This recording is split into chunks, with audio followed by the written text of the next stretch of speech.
and visual arts really. I think is pretty.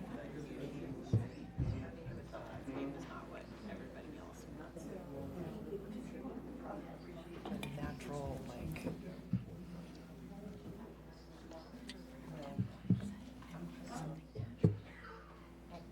All right. Okay, hi everybody. We're going to get started. Thanks everybody for coming tonight. My name's Karen Green. I'm the Director of Community Development here with the Town of Yarmouth. The subject tonight, this evening, is the Chasebrook Park Restoration and Pedestrian Bridge Project. This is a project that's a long time coming. We were just talking about this with Christine Marzigliano, who's here. She's chair of the Open Space Committee. The whole master plan idea really evolved when the town acquired the Yankee Village parcel, which is the Route 275, Route 28. It was a former motel property. On either side were pocket parks that were also acquired by the town.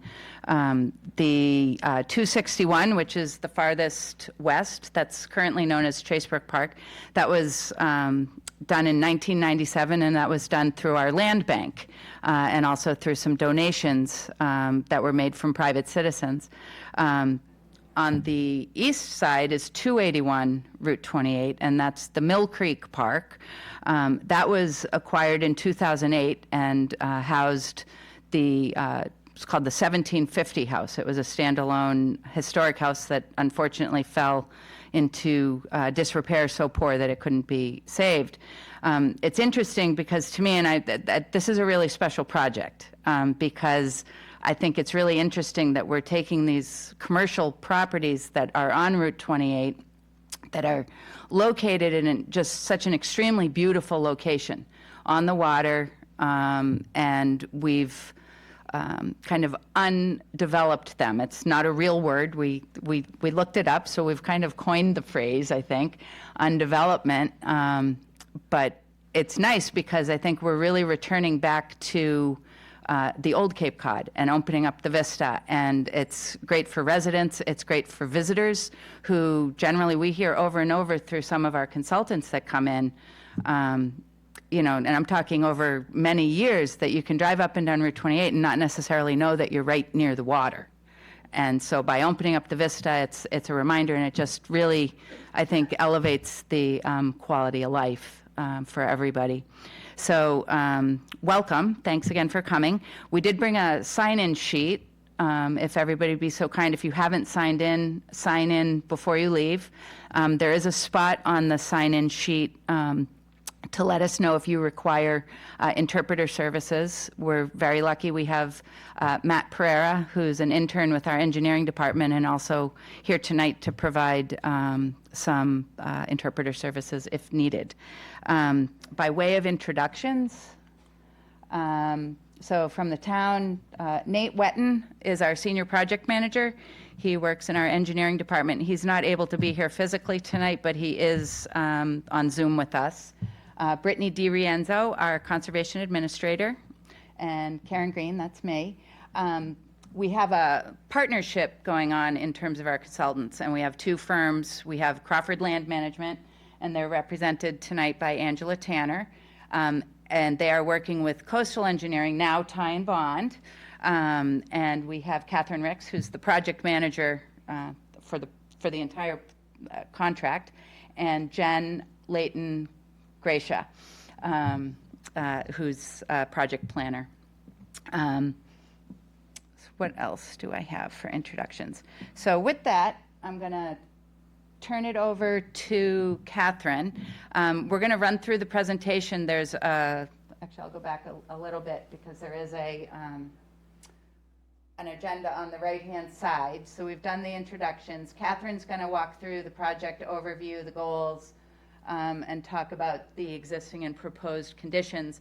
And then Angela's going to take over and talk about what it is we're putting in the ground, because it's not just a park development. And this is another point that I really like to make. You know, we're not creating some, really manicured park. This is a natural project. It's an ecological restoration, and we're really focusing on doing native plantings, that are non-invasive and hopefully low maintenance at the same time. But then we'll hand it back to Angela to talk about some of the plantings, and then we'll have questions and answers at the end of the presentation. So, Catherine?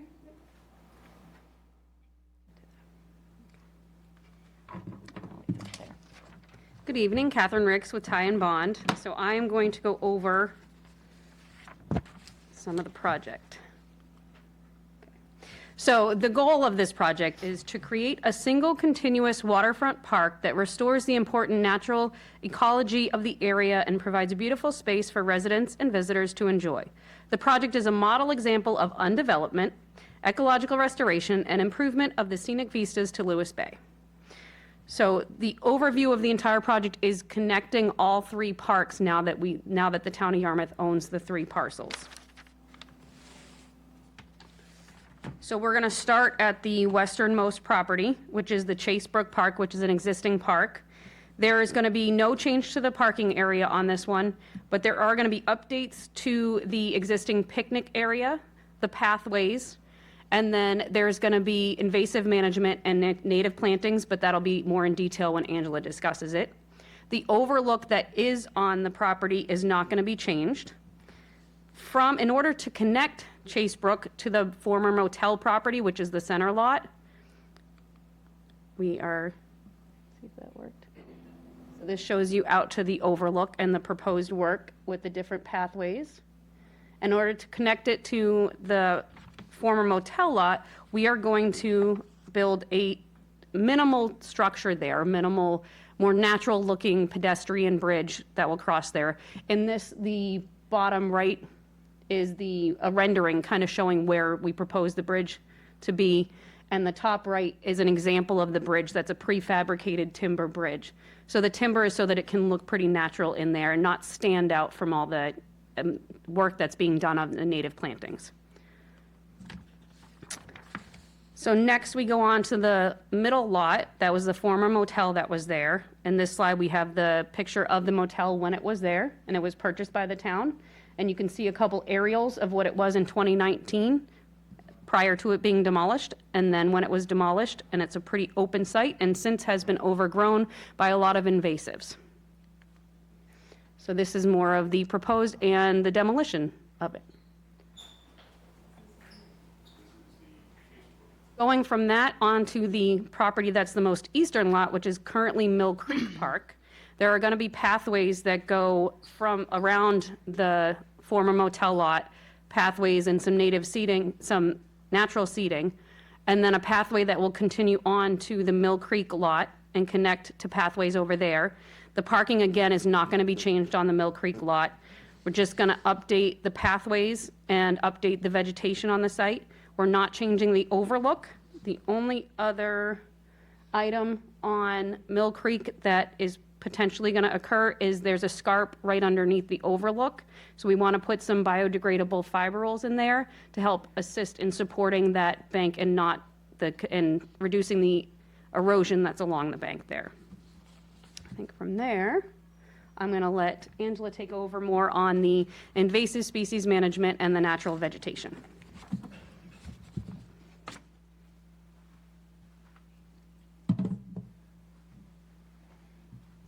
Hello, I'm Angela Tanner. I'm here with Genic Studio and Crawford Land Management. Our company did the original master plan for this, and then we've also worked with Ty and Bond to create the permitting drawings, and we will be working to further develop the plans so that it can go out to bid. And the goal, in addition to the things that Catherine had talked about as far as all of the connections, is to restore the degraded state of the vegetation here and restore it with healthier plantings that support more wildlife and enhance the ecological value. And there are currently a number of state-listed invasive plants on this site. Some of those are the Norway maple and black locust trees, bittersweet vines, knotweed, privet, honeysuckle, and Phragmites, which is also known as the common reed. We plan to remove the invasive species on all three parcels. Luckily, there are some native plants here as well, and we want to enhance those and supplement them with some additional plantings that can increase the biodiversity. We plan to have several different distinct plant communities that visitors can identify and enjoy. There will be marsh grasses, shrubland edges with colonies of beech plum, bayberry, sweet pepperbush, winterberry, and high tide bush. There are existing woodland canopies of tupelo, cedar, cherry, and oak, and we plan to also supplement with several groves of gray birch trees. So you can see in the photographs, those are some examples of shrubland and woodland and the types of wildlife that they support.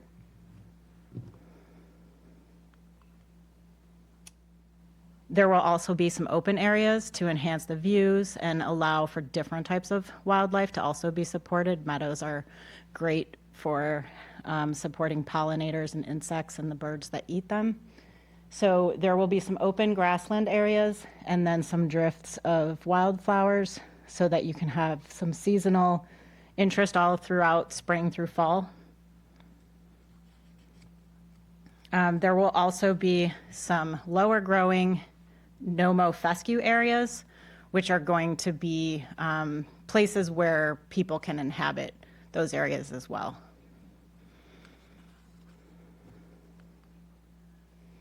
So some of you might be wondering why we want to get rid of the invasive plants. Do they support or do they provide some benefits, and what will the park parcels look like when all of those plants get removed? So some of the reasons that we do want to get rid of the invasive plants are that they compete with native plants for nutrients. They can smother native trees and shrubs, causing declined health or even death. They greatly reduce the biodiversity in areas where they have become established. They contribute to the degradation of healthy soil and change delicate balances of sensitive ecosystems. They also tend to have shallow root systems, which means that they don't do as good of a job at holding soil together and preventing erosion like native plants do.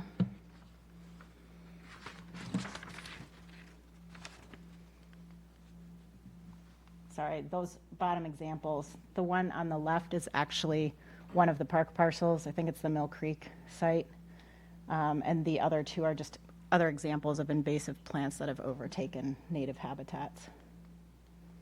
This is the common reed Phragmites. This is the park site. Recently, you can see that it's overtaken the native grass, the native marsh grasses. The picture on the left is from 2007, and there are, I don't know if you can see it, but there's two areas outlined in white on either side, and then those same areas over here are showing in 2018 how much those Phragmites areas have grown, and that was even a few years ago. So, you know, I know that the town is working to eliminate this on many sites, not just this one. This is an example of a coastal bank restoration. The picture on the left is invaded. The picture in the middle is what it looks like when it's all torn away. It can be a little bit shocking at first when you see all these bare areas, but in the end, it will be much better for the health of the wetland resource areas. The one on the right is newly restored grasses. How long does it take to restore an ecosystem? It doesn't take a year.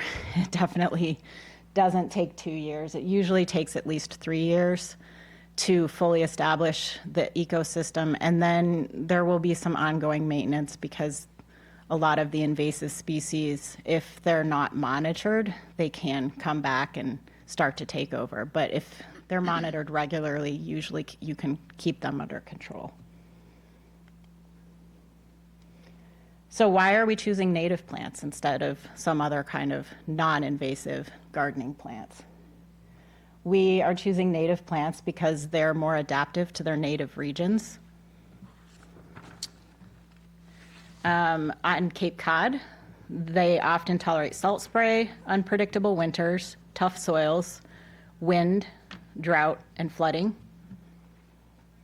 They're also fairly low maintenance. They don't require as much fertilizer because they're already adapted to the soil types that we have. You don't need to prune or mow them typically in order for them to thrive.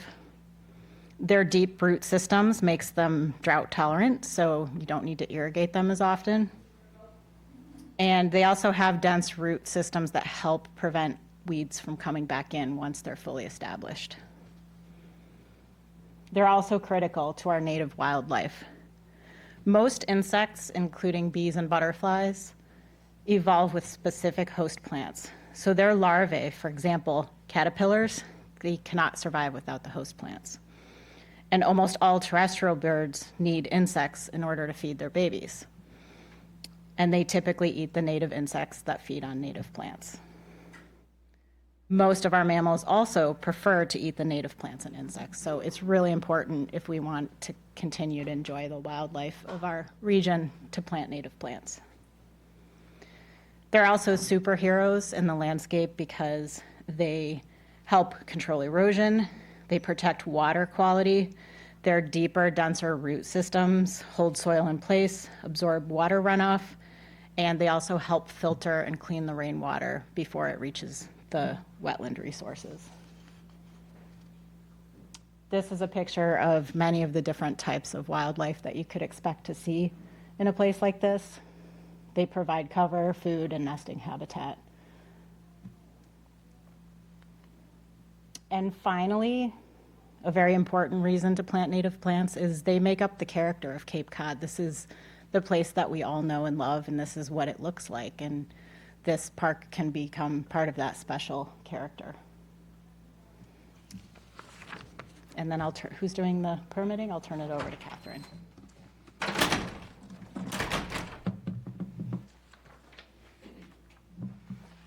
Okay. So with all this, there comes the permitting. This is all a floodplain area, and it's along the water, so any wetland has to be permitted in different agencies. We have received our local order of conditions through the Conservation Commission here. This process right here is part of our MEPA process. And then we will be going to the Cape Cod Commission for the Development of Regional Impact Review. After that, we will get to the Massachusetts Chapter 91 license, which is for the bridge that we're putting in because the abutments go below what's considered their jurisdiction is below mean high water. And after that, we will be going to the Army Corps of Engineers because their jurisdiction is anything in navigable waters. And even though Brook Creek is not sure how navigable it is part of navigable water, so we will be going to them. And once we have all the permits in place, then the work can start. Some of the work that is not below mean high water or high tide line, which is the state and the federal jurisdiction, can start before we get those permits, but that work cannot start until after that. So I'm going to turn it over to Karen about the budget.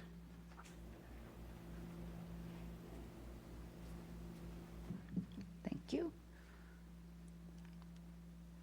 So on this screen is a little bit more of a description of the regulatory timeline that Catherine was walking through. One additional step, and it's a hearing that's coming up on the 25th of April, is we need a special permit from the Zoning Board of Appeals for recreational use in a business district. So we'll be going for that. If anybody wants to come and speak in favor, that'd be great. In terms of budget, we are still pretty early in terms of the budget. So the figures that are here in front of you are very much preliminary. Categories of spending, we have the engineering, design, permitting, and then the construction oversight that will happen and be provided by Ty and Bond is $175,000. Invasive species removal, and that's the initial cleanup of the site. That's $130,000. Walking paths, these are upgrades. A lot of the walking paths that are there aren't necessarily very accessible. There's improvements that can be had. We want to really encourage connectivity amongst the three parcels. So we will have some new paths. That's $250,000. New plantings, $227,000. Amenities, things like nice benches, trash cans, that type of thing, some additional seating that we're looking at and considering is really nice kind of stone seating. I think there was a slide with the picture, slide up previously showing a picture of it. So we're budgeting, and we're trying to budget high because we want to start out high and hopefully work our way down. So we have $55,000 budgeted for that. The big ticket item is the pedestrian bridge. It's expensive to put in a bridge. We can't just, I was hoping we could just go to Home Depot and buy something, but that's not going to happen. So all of that is $962,000. Adding in some contingencies, just a 20%, that gets us to $1.1 million. And then there's the invasive species management, and that's the 3-year process that Angela described. That is what you really have to do in order to make it work.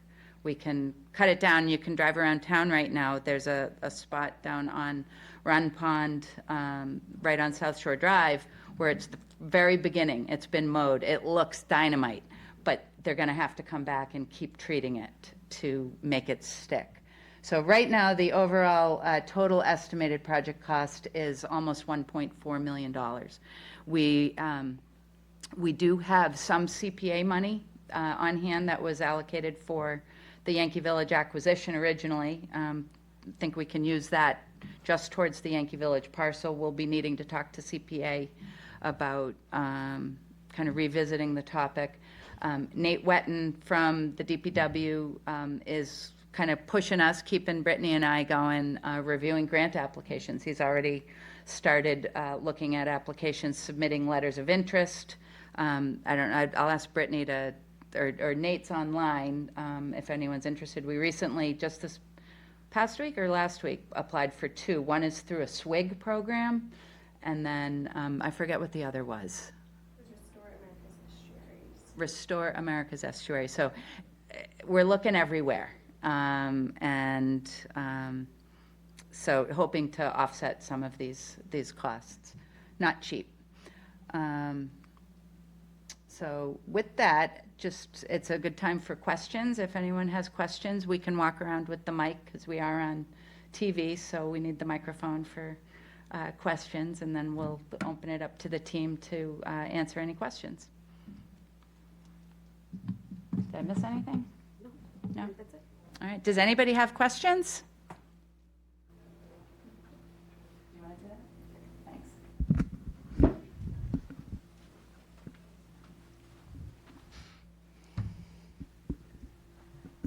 First of all, I have to commend you. I'm Christine Greeley from West Yarmouth. I have to commend you for the presentation and for the clarity of the examples of the things that you're going to be doing.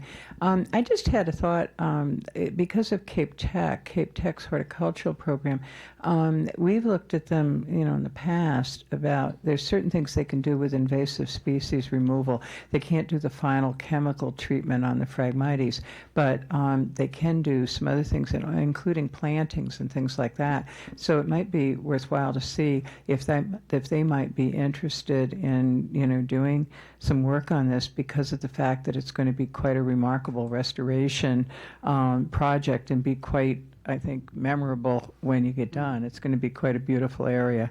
I'm just very excited after all the years of having started since 1981, driving by the motel and various things there. This is going to be a really big change. So It's going to be beautiful. Good work. Yeah, very, very much No, so. Thank you for that suggestion. I think that's a great idea, and I think where we have room in our timeline, it might be enough to queue up the work with Cape Tech if there's something that's a good fit. Linda Bolliger from Hyannis Park. We're just across the creek from this lovely planned gardens, and we're very excited about it. We actually would like to ask for more, and not with any additional price tag. We'd like to see these 3 parks tell a story to our visitors, because Yarmouth is not just a beach, it's not just miniature golf, and it's not an inflatable park. It's so much more, and a big part of that is our history. The restoration of Baxter Gristmill was spectacular. And we want to sort of build on that and in some way connect the two projects. We'd like to see in these parks some acknowledgement of what plants might have been pre-colonial with Native Americans and what they may have used them for, and plaques explaining all of this to children, school children, and tourists who may come to visit. We want opportunities for people to make this a social media event when they come to visit. This is part of just advertising for Yarmouth in a lot of ways. So when I ask for more, I'm really asking just more thought about what can we do. Can we have a future garden that's something that's looking ahead to what we're going to have to, what sorts of plants are going to be necessary for us to live a sustainable life here on Cape Cod. We just want a story being told throughout this beautiful walk through this gorgeous park. Thank you. Thank you. I think that's great. And I know that Nate has been doing some outreach to the Hyannis Park Civic Association. So appreciate that. And we made note because Nate says you're very interested in helping with those educational materials. So we'll definitely take you up on that. I think the history is essential, and it's a great crossover with all our other projects. Linking it to the Baxter Gristmill is a super idea, and I think there's all different periods of history that are interesting to highlight. The very old history and even the more modern history of the commercial development on Route 28 as well. Thank you. I'm going to add to that. I'm Nancy Smith, and I'm also from Hyannis Park, and I live on Mill Creek. I'm one of the lucky people that lives on that little peninsula that sticks out in the water right across from what you're talking about. I want to add to what Linda was talking about as well. Besides everything she said, I think you want to figure out a way to tell people what they're looking at when they're looking across Mill Creek, which is very navigable, by the way. Lots of boats navigate it all the time. I was just thinking of Chase Brook. Yeah, it is. It really is. So that when they're standing out there on your lookouts, they can find out what they're looking at, because there's a history behind Lewis Bay, going out to Nantucket Sound, the Kennedy family, Great Island. It's all been around for a long time, and it has a history. So I think that's another way of pulling people in to go and want to see those other places on the Cape that they can see from those lookouts. On another topic, and I'm not sure whether I'm pro or con about what I'm talking about now, but a few people have asked, are there going to be any means of getting to the water from those lookouts? No. Okay, No. because people wanted to know if they could put a kayak in the water, do that kind of thing. Because No you're probably access. going to have people pulling up there with kayaks. And so and they have been doing it already. They've been doing it for years. So The other thing to note is there's no planned improvements or expansion of the existing parking right, that's right. there on the bookend parcels. Right, yeah. The other thing, and I hear what you're saying about the invasive species, and I understand what you're talking about. How much harder is it to control those when every single piece of the perimeter of Mill Creek is loaded with invasive species that are transported all around by all our lovely wildlife and our terrestrial birds and our rabbits who take them everywhere? I mean, it's just curious because, the envision of you getting rid of it completely just is beyond belief. Without maintenance, there's no way that this would persist over time. Once the initial removals are done and you've eradicated the majority of the species, it takes a while to establish the native plants. Once those native plants are established, they'll have very dense root systems. So that's your first line of defense. It'll make it a little harder for things to come in, but they're still going to come in. And so there needs to be a long-term budget allocated for monitoring of this and removal of the most invasive species as they come in so that they cannot take hold and take over again. Because if it isn't maintained, they will most definitely. Even if there aren't invasive species growing adjacent, they will come in. Has there been any thought about trying to eliminate some of the ones that are adjacent right to where they are? We haven't. So, and I think like an easy example is at Mill Creek Park, because it's, it's not town land, and we haven't kind of moved forward to talking to property owners about maybe adding on, but maybe there's an opportunity for that at some point. Yeah, because if you look to the right, if you're standing on that lookout, and you Right. turn to the right, Phragmites Agreed. Agreed. everywhere, Yep. as well as some other invasive species. No, understand. It's an idea to reach out if folks were willing. And there's an example of some successful Phragmites management projects, especially at Bass Hole or Grays Beach. There are still Phragmites on either side, but that was successfully managed, and there is not very much returning, and that was completed more than 3 years ago.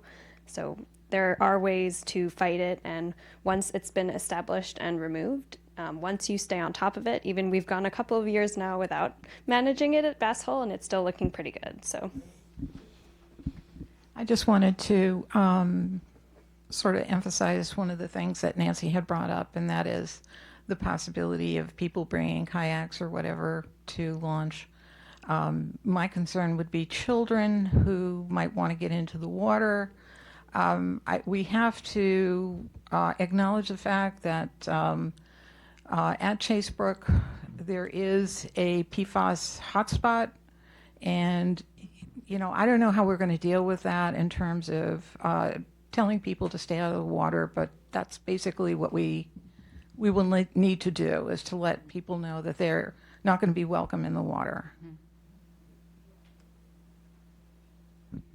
I think also water access would create a problem with erosion, and we're trying to fully vegetate those shoreline areas for vistas and not for access. It's also safety. Yeah. There will be a kayak launching park at the Parkers River. So that's going to be part of that park, not part of this park. And also, if you watched last night, the open space and rec plan for the next 7 years, it emphasizes more signage, not only in this park, but in all the parks and the conservation areas. Now, one time I walked at the Raymond Seralia conservation area, and I came to a crossroads, and I had no idea. Although there's a kiosk at the beginning, there's nothing as you traverse the trails. So hopefully all of these signs, even if they're small signs, will help you know what direction you're going in and what you can see depending on which direction you go in. So that's one of the goals of the open space plan.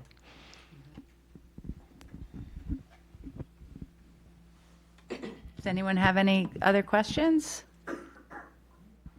No? All right, well, thank you all for coming. We'll be, working hard to keep you all informed about what's going on. We're working on a update to the website. We'll put the PowerPoint up online and add information as we are able. But thank you very much for coming. I appreciate your time. Does anyone on Zoom want to come in? Thank you. Is there anybody on Zoom that would like to ask a question or make a comment? If so, raise your hand. I don't think so. There you are. Good. Thanks for the prompt. I appreciate that. All right. Thank you, everybody. Thank you.